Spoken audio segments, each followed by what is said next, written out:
And welcome, friends, to this, the Friday morning edition of the Grace Hour. Once again, broadcasting live from our studios, which are located at the home of the Greater Grace World Outreach right here in Baltimore, Maryland.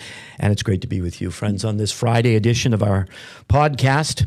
If you've been tuning in this week, you know that our theme is Discovering God's Will. For many of us, that's just what it's been. It's been a discovery of discovering God's will, God's purpose for our lives. And today we're going to take a look at that from this perspective regarding God's will and my will. How does that work? Can the two become one? We'll talk about that and many other things related to it in this, the Friday edition of the Grace Hour. My name is Pastor John Levin. Joining us in the studio today, Pastor Bob Colban. Pastor Colban is both a trustee here at the Greater Grace World Outreach and an elder, and he has a lot of different responsibilities. One of them, of course, teaching in our Bible college, Maryland Bible College and Seminary. Well, he's been a part of this ministry for many, many years, and this is his very first time on the Grace Hour. That's right. Welcome. Yeah, thank you. This is going to be a great time because we've got such a great subject matter. And I'm going to get things started, Pastor Bob, and I want you to think about this as far as the difference between my will and God's will. And I think that it's safe to say this, that my will started out easy, but then it got very hard. God's will starts out hard, and then it gets very easy. Mm-hmm. And I say that because as I reflect back on my life, when I was calling the shots and it was my will that I wanted to be done, it did start out easy. It seemed like I could do whatever I wanted to do. The consequences were not too great, not too harsh. But over time, my will got very, very difficult. It landed me in some hot water. It led me into trouble.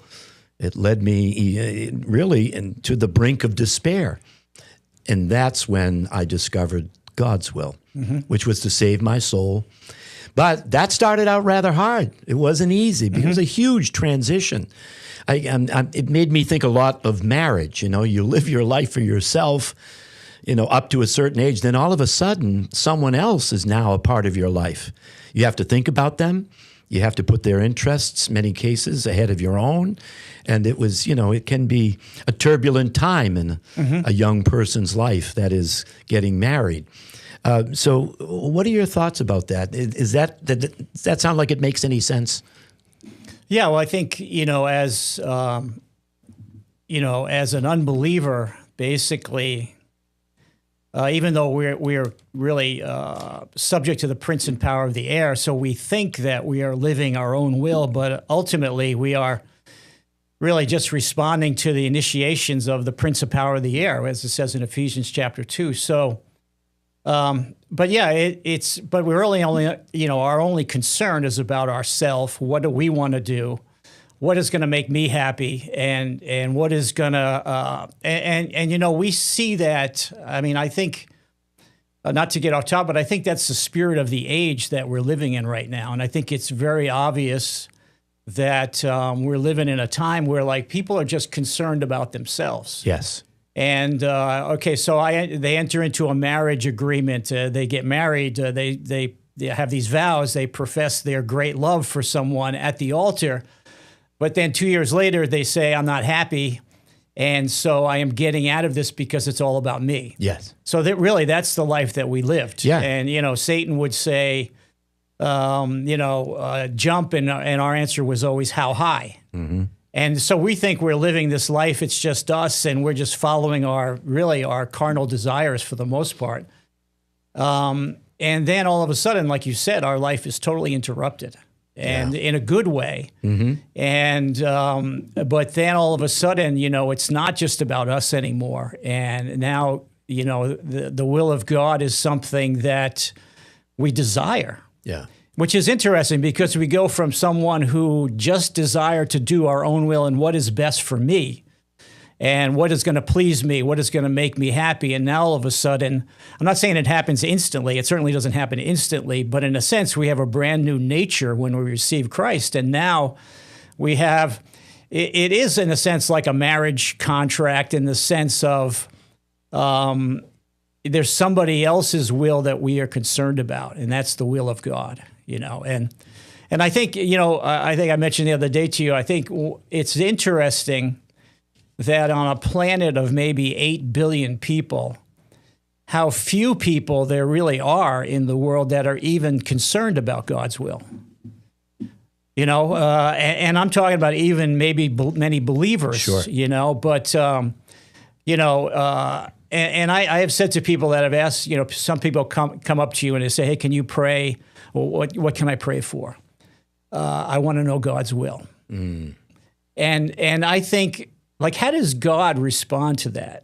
And my thought is that just that question blesses God. Yeah, absolutely. Because you could say, he could say it back to us there's 8 billion people, and you're concerned about what I want. And I have 7 billion X number of people out there that could care less about what the will of what my will is. God's saying this, And so I think just the fact that we desire to know the will of God and actually we desire to walk in the will of God is something that blesses God just by itself, And I think really the question with the will of God is for believers is how do I discover that? Yes, yeah. And it does beg the question when it comes to asking that question, is God interested in playing hide and seek? Is that what he's looking for? I'm going to hide it. I'm going to keep it from you. And then you're just going to have to go looking. And, good luck. You might find it. You might not. Certainly that's not the case. But you really nailed it when you said the main problem with my will is that first and foremost, it's about me. Mm-hmm. And, you think of this country song, Jesus, take the wheel. Why would that be even a prayer? Because as long as we're behind the wheel of our wills, so to speak, we're capable of wrapping ourselves around a telephone pole. Oh, absolutely. And I'm so grateful that God allowed that to happen in our lives, where we got to a place where we said, you know what? You take the wheel. I'll sit in the passenger seat. My calling the shots has only got me into trouble, heartache, difficulties, despair, and I'm looking for something better than that for my life. And even that has a tinge of selfishness in it, but at the same time, it's when we discover that really doing God's will is far better than pursuing our own. Yeah, absolutely, yeah. I think, I know for yourself, for me, it's maybe 49 years, 48 years of following Christ out of my 73 years. And even, being married for 2 years before we received, my wife and I received Christ. When I look back, I say the script, if you want to say it this way, the script that God had for us, which was 180 degrees different from the path that we were on. I mean, I loved my wife. Our marriage was great. People could look at us and say, oh, you guys are on the right path. But actually, deep in our hearts, there was such discontentment, not with each other, but with life and saying, there's got to be something else, So it's interesting. And it's, the process of God finally grabbing a hold of us. And I couldn't imagine what my life would be now 50 years later if I didn't find Christ 50 years ago. Yeah. And discovered his will, which was so infinitely better than anything I could have planned for myself and for my wife, So we stand here, and has it always been the way we thought it would go? Not all the time, but ultimately to allow God to direct your life is the way to live. Yeah. And because, everything is couched with love, concern, comfort, comfort in the sense of God comforting us in all kinds of situations, living a life with purpose, living a life with a vision, being with people that are like-minded, that have a similar vision and purpose. And this is what the will of God has given us. I know. And something that was so lacking in our life and something we never even considered. Yeah. To be content to serve God, to even sit here behind a microphone and talk about the things of God, something I couldn't have imagined 50 years ago. Yeah, exactly. But this is what God gives us, and that desire to know the will of God, I think, is amazing in the heart of a believer. And I think, like you said earlier, God is so creative in the way that He reveals it to us. Yeah. And when we look through the Scriptures, I think even as Christians, we can be looking for a formula. And I think the famous example is Gideon, I think in Judges 6 and 7, where he put out a fleece before God. Yeah. And as a young believer, I remember reading that and I said, oh, okay, this is how you do it. This is the formula for finding out God's will. So not that I ever did it, like literally, but, we see something, oh, this is how God revealed His will to Gideon. And Gideon responded by putting out these fleeces. So as human beings, maybe I'll say it this way, even as Christians, we are always looking for methods or formulas to discover the will of God. Yes. And the thing about the Scriptures is, God revealed His will to men and women of God so uniquely that God says, you're not going to put me in a box. There's no formula for discovering the will of God. It's not in the wind. It's not in the earthquake. It's not in the storm. But in Elijah's case, it was the still small voice. Yeah. And so, okay, I got it now. It's the still small voice. So I have to go somewhere and be quiet and allow God to speak to me in that still small voice. But this is human nature. Yeah. How can I repeat this? Yeah. I often think of Jesus healing blind people, doing it a little differently each way. That's right. And I picture maybe a scribe or one of his disciples trying to write down, okay, this is how people receive their sight. Yes. This is what Jesus did. He spit and he writes it down and says, okay, I got this. But then the next time he does it a little differently, and I could picture the guy, scribbling over okay, no, it's this way, And that's the mystery of the will of God, It's something we desire, and God reveals it to us in so many different ways, I mean, did you ever imagine yourself, you come from upstate New York. I, myself, you grew up Actually, outside the city area is where I was born, Oh, you're Brooklyn. in the city? But you did move up to upstate. We received Christ when we moved upstate. Yeah, exactly. Yeah. And, of course, it's beautiful up there. It's a beautiful part of the country. And where I lived, outside of Boston, was beautiful. The shore. Did you ever imagine yourself being in Baltimore, Maryland? That's my point. Absolutely not. Yeah. I mean, we just visited, we were just in upstate New York last weekend, and I was saying to my wife, when we were looking to buy a house up there, there was a little town of Ballston Spa, had one traffic light.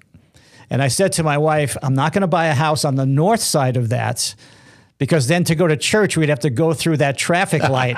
There was one traffic light, so we bought a house on the south side of the town. And then, God's sense of humor, here it is, X number of years later.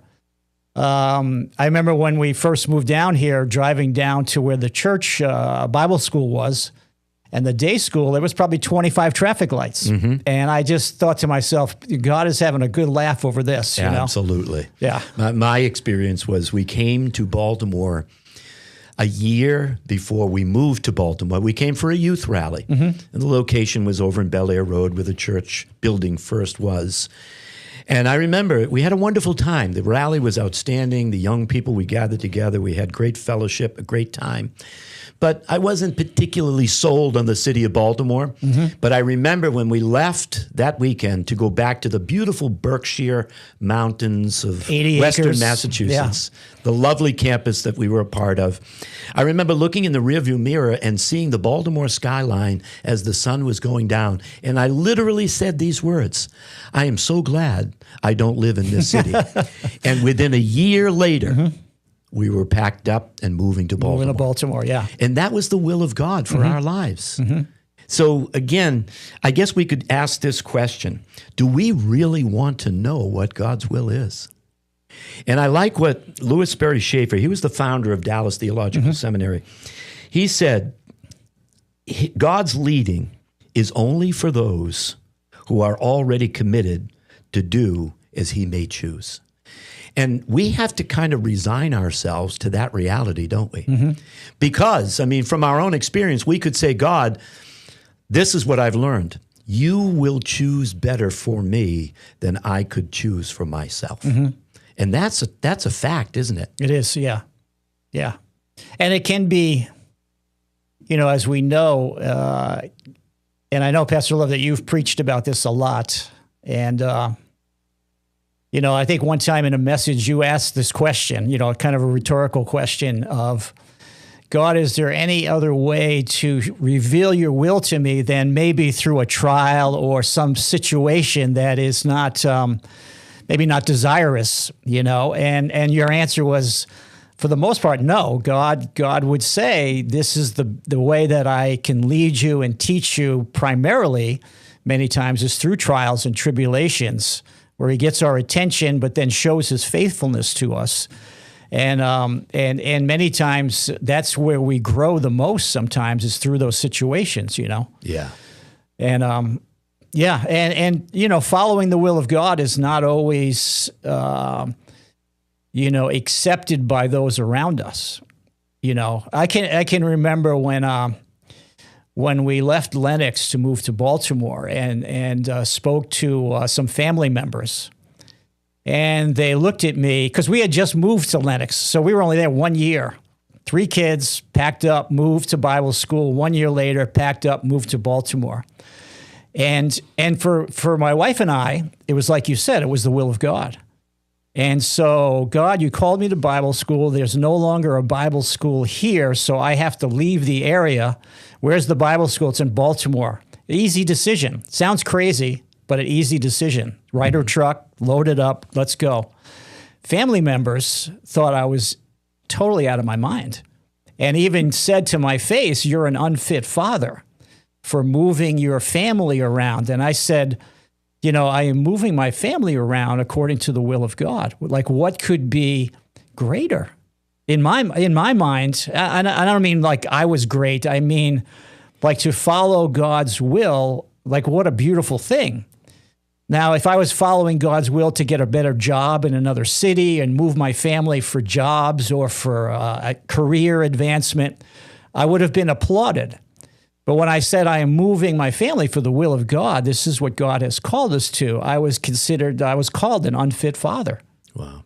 And I said, and so this is, sometimes when we follow the will of God, we are out there on a limb.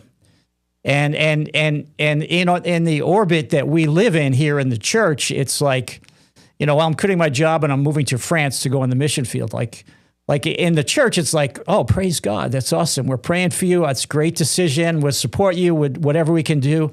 And then outside the church, it's all these contrary voices saying, what do you mean you're quitting your job? To go on the mission field?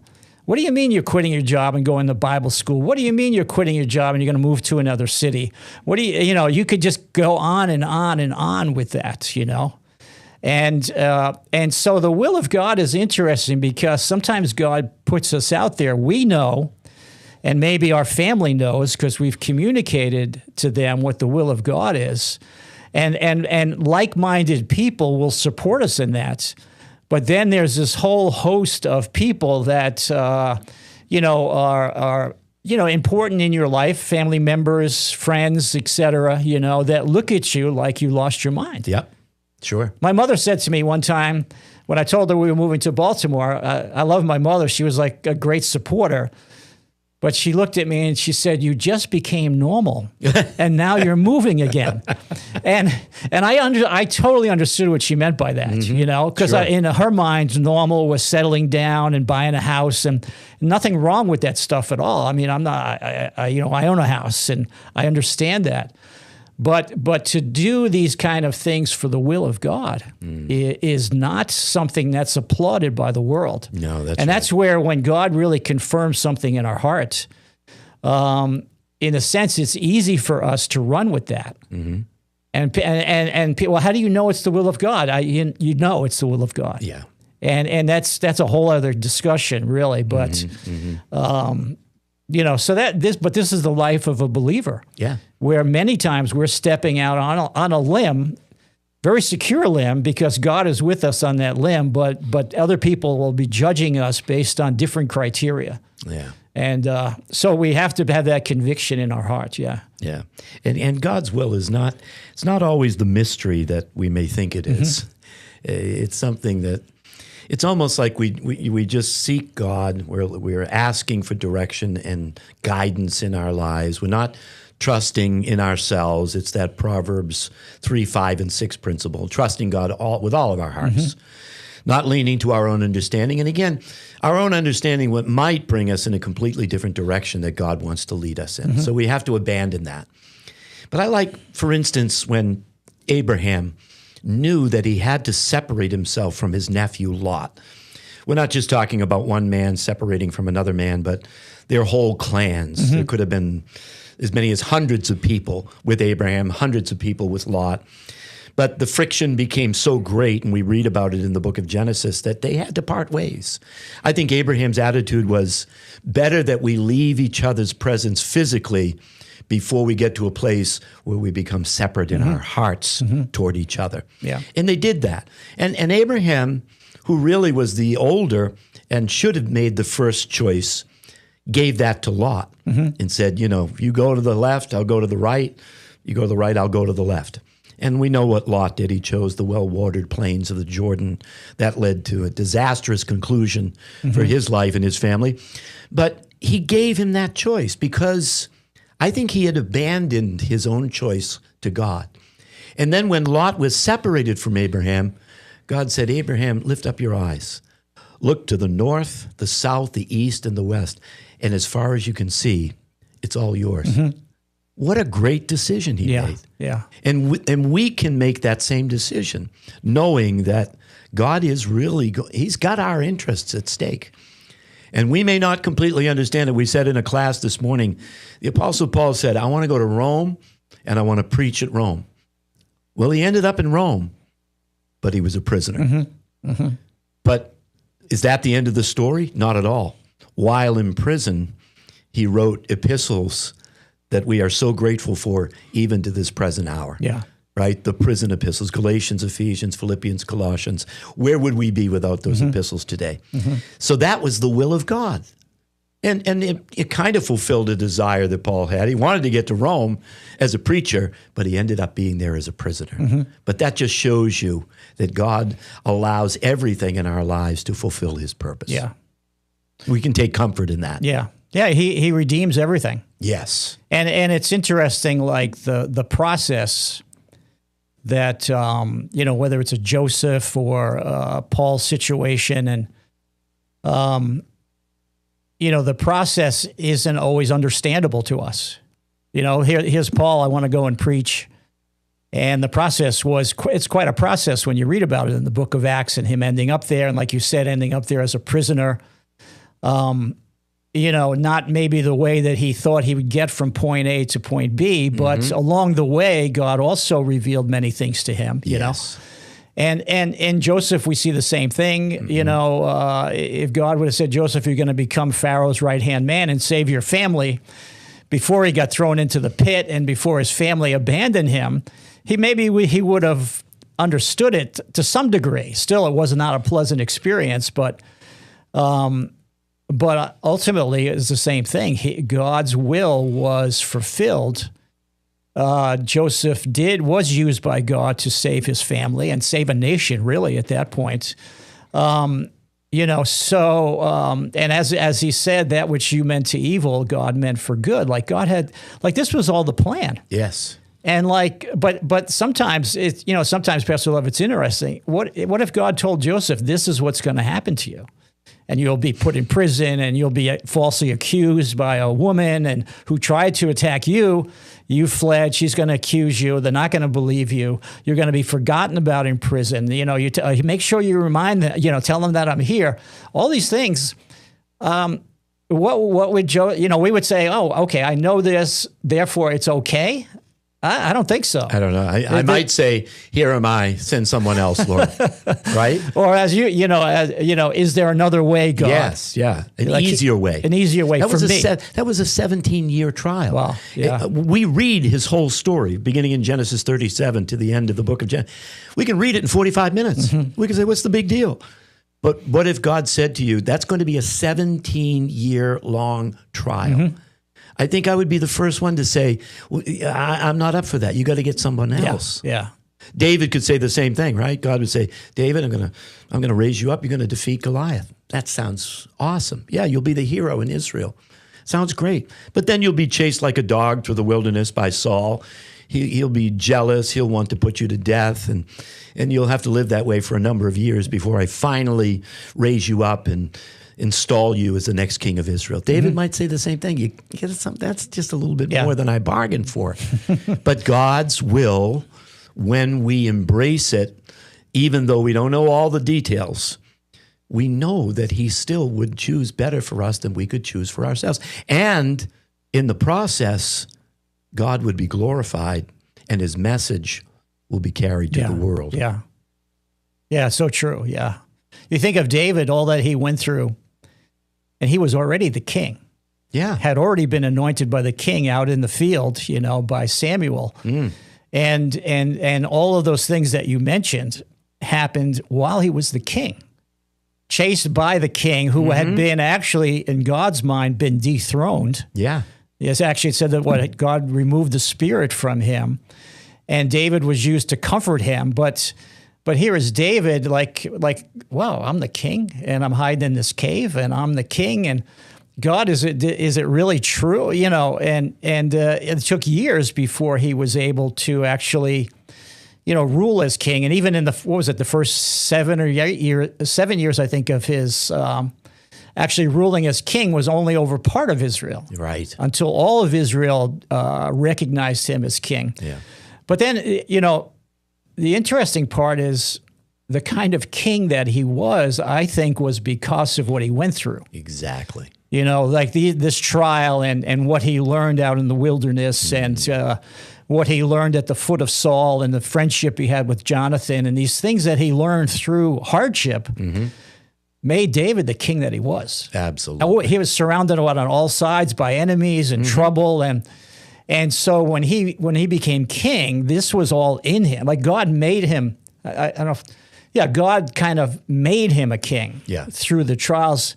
And it's interesting because his son, Solomon, who was kind of birthed into being a king and had peace on all around him, ended up, at the end of his life just going off the rails, 600 wives and so on and so forth that removed his heart from God. Yeah. So we think of David, these trials where he would have said, well, I'm the king, like I shouldn't be going through, And God says, no, I am forming you into the king that you're going to represent me. And what he did in what he handed over to Solomon was, peace on all sides. Yeah. And so all those trials in the will of God produced a man who is still recognized in Israel as the greatest king. Yeah. Yeah, and will rule with Christ when he establishes his kingdom on the earth. The guy who's, being chased all around the country. Yeah.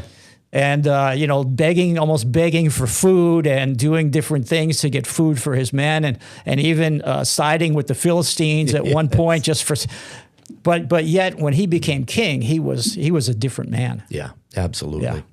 Yeah. We know what God's will is for everyone. And we read it in the scriptures, 1 Timothy 2:4, God's will is that all men would be saved. Mm-hmm. I mean, that's a given, isn't it? Mm-hmm. There are other things in the Bible that clearly, objectively tell us and teach us what the will of God is. In everything, give thanks. This is the will of God in Christ Jesus concerning you. 1 Thessalonians chapter 5. Again, 1 Thessalonians chapter 4, this is the will of God, even your sanctification. Abstain from sexual sin. Some things are so clear. Mm-hmm. But what about the gray areas? What color car should I buy? Who should I marry? How about that one? Yeah. I mean, I can imagine a lot of believers are like, Lord, who's the right one? How do I discover that? Is that going to be revealed to me somehow, some way? Those are the gray areas, but that's when we seek God and seek his guidance, and we look to his word, and we, in everything, through prayer and supplication, we let our requests be made known unto God. So there are some definite ways in which we can take our will and find it merged together with God's will, can't we? Yeah, and I think that's I would say for most believers that's their biggest concern. Because I couldn't agree more with what you said. Like God does reveal His will for all believers. I was thinking of being conformed to His image. And these are things that are very laid out in the Scriptures for all of us as believers. And in a sense, we could say all the things that we go through in our personal walk with God are revealing that, are conforming us into His image. So here's God's kind of His overarching, I don't know if that's the right word, His will for all of us as believers.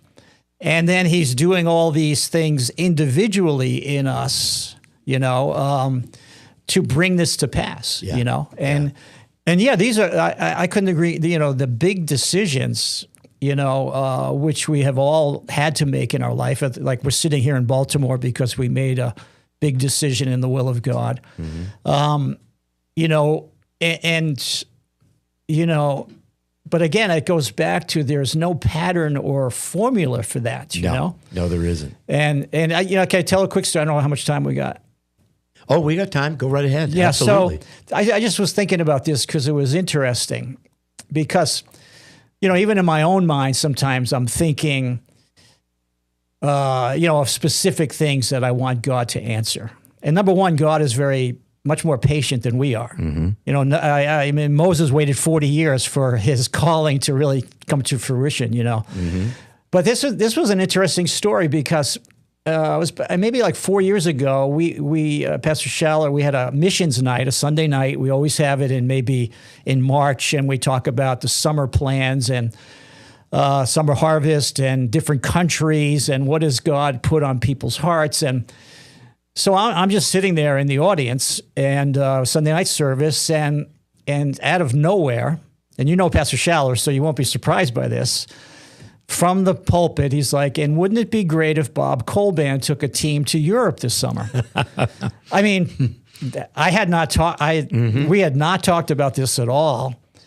My wife just gave me this look like, what's going on? I mean, he just can't, and then he just moved on in the message. That was it. So I'm just sitting there. Of course, the service ends. People are coming up to me. Oh, really? Where are you going? And I didn't know that. Even my family, my wife, I didn't know that. And I said, I don't know anything about this. This is I don't know what he's talking about. But also, so a week went by maybe, and because it was my pastor, I didn't just blow it off. You understand? I think you understand that. Just because of the respect and the honor and the impact that he's had in my life for more than 20 years. So I'm sitting at home and not praying, but just kind of thinking. And I said, well, if I took a team to Europe, where would I go? Just kind of responding to his, it wasn't, again, he didn't talk to me afterwards about it. So that was just a question in my mind, where would I go? And we had just had Isabel Palmieri over the house, and she's from France, and her daughter and son-in-law had just moved to Toulouse, France, a country that my wife and I had lived in for a while in France years before that. They had just moved there with their family of 4 to plant a church in Toulouse. So I remember thinking, well, I think of all the places, I would probably go to Toulouse because it's a brand new church plant, and what better place to go and bring a team on summer harvest? So this is just in my mind, really, I can't say that God's, in a sense, strongly. So, I just said to my wife, and I prayed about it, and I called the pastor there. I just said, I'm just curious, would it be okay if we came with maybe a team or my wife and I? And he goes, oh man, we have been praying for this. Wow.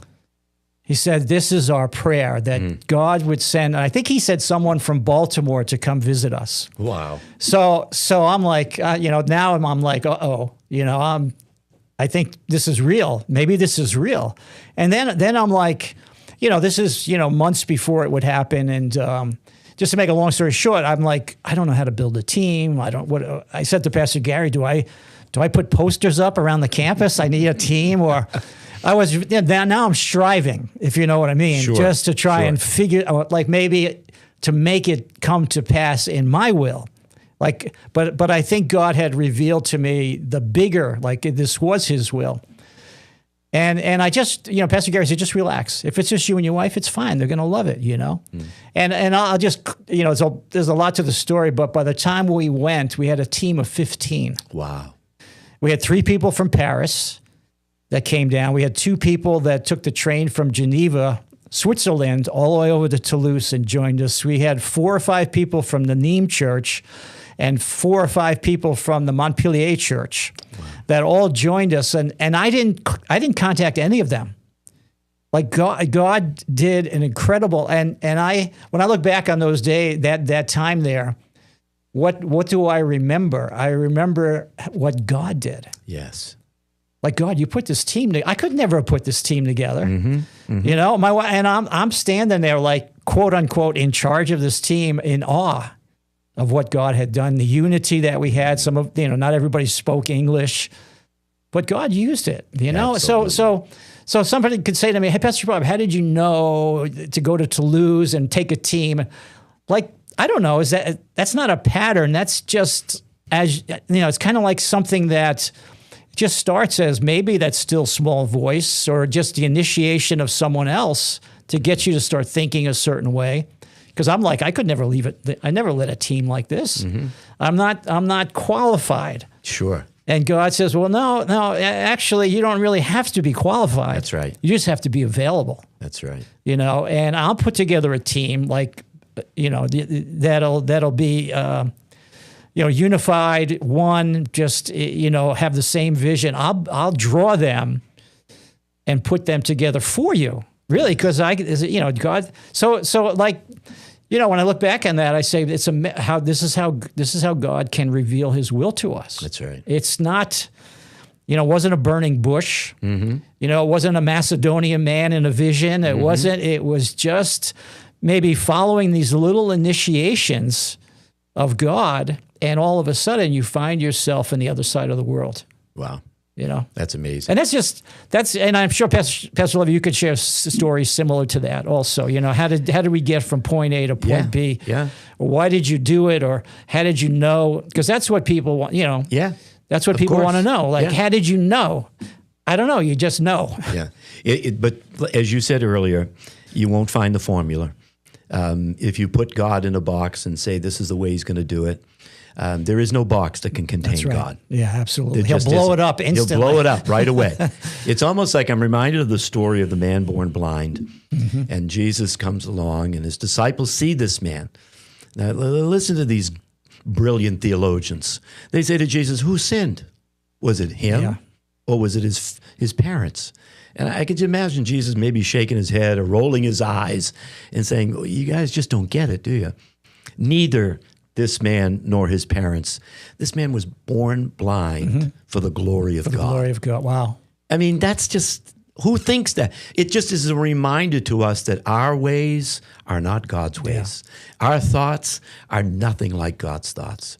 And God will use anything and everything and everyone and circumstances to bring about his will in our lives. Just a suggestion from Pastor Schaller from the pulpit about you leading a team to Europe. Again, you could have shut that door in your mind and said, not going to happen, never done it, never will.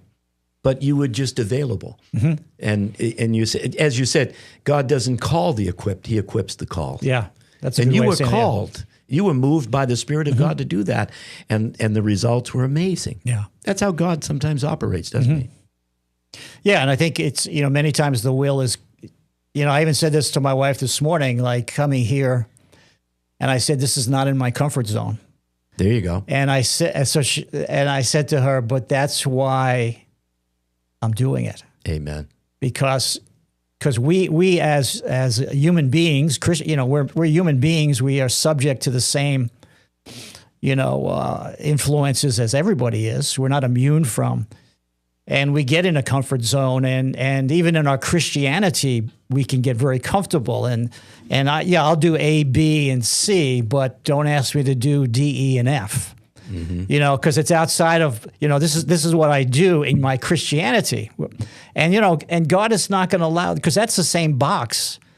That's also putting God now it's a Christian box, maybe you could say, And God says, I'm not going to allow that because in expanding your capacity or in expanding into an area that you're not comfortable in, that's where you grow. That's it. Otherwise we will be the same exact Christian.